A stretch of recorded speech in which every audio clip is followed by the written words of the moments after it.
So this box office weekend, one battle after another was the top domestic grosser, and I myself don't really know much about this film besides the fact that Leonardo DiCaprio's in it, Sean Penn, Benicio del Toro, and it was written and directed by Paul Thomas Anderson, and it's getting a lot of awards buzz for this film.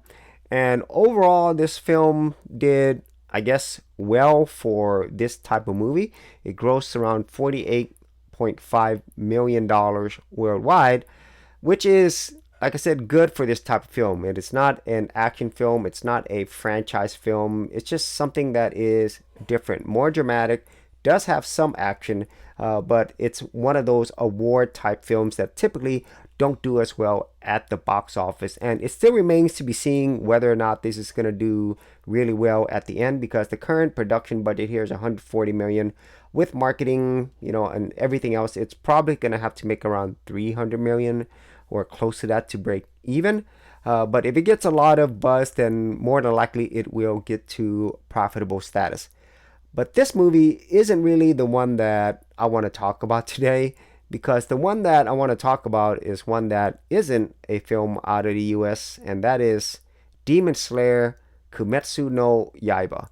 So this is a very, very popular anime series based upon a popular manga.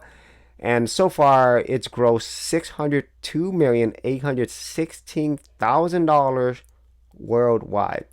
That is absolutely insane for an anime. And it's actually a record breaker in so many ways, because currently the top grossing Japanese film of all time is the previous Demon Slayer film. Demon Slayer Kimetsu no Yaiba, the movie Mugen Train. That grossed around $40 million, or 40 million yen, billion yen. Okay, so that is the highest grossing, and right behind it is Demon Slayer the movie Infinity Castle, which had 34 billion. And then we had Spirited Away and many other movies down here, but the top three are anime.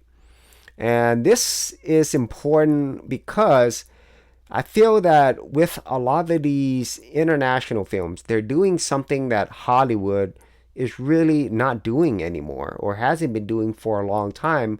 And that's basically making really great films that are profitable at really low cost. So the budget for this film, Infinity Castle, was around 20 million US dollars. And it's definitely made its money back and then some. Whereas in something like One Battle After Another, it still has a ways to go. If the production budget is 140 million, including marketing and everything, it still has a lot to go before it even breaks even or becomes profitable. And compared to Demon Slayer, even with marketing and sharing of profits with theaters and everything, it's still not going to have to make as much as a movie like One Battle After Another. And this one isn't really a super expensive movie, even though these type of US budgets are very high versus international cinema.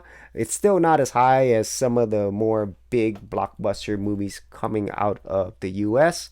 And then if you look at other movies from other countries, like they call them OG, this was also released as well. This is a movie out of India. This one didn't do as well, but domestically it made $5.2 million. And that is definitely not bad at all, because similar to movies like outside of Japan or other countries, the cost to make these films are significantly lower, so they could definitely be more profitable with their theater releases.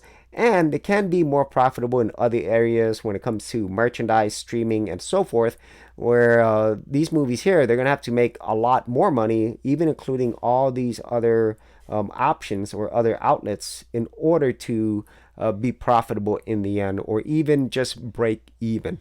And so, yeah, very happy about Demon Slayer earning as much as it is, because I do love anime.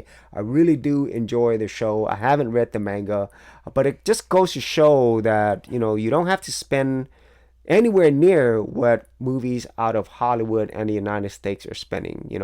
Other movies out of countries like Japan, India, Korea, So many other countries, China, they've all shown that you could make really great films that are profitable at much lower costs. And hopefully the US comes back to that, back to producing really wonderful films that are still profitable and that people really do enjoy.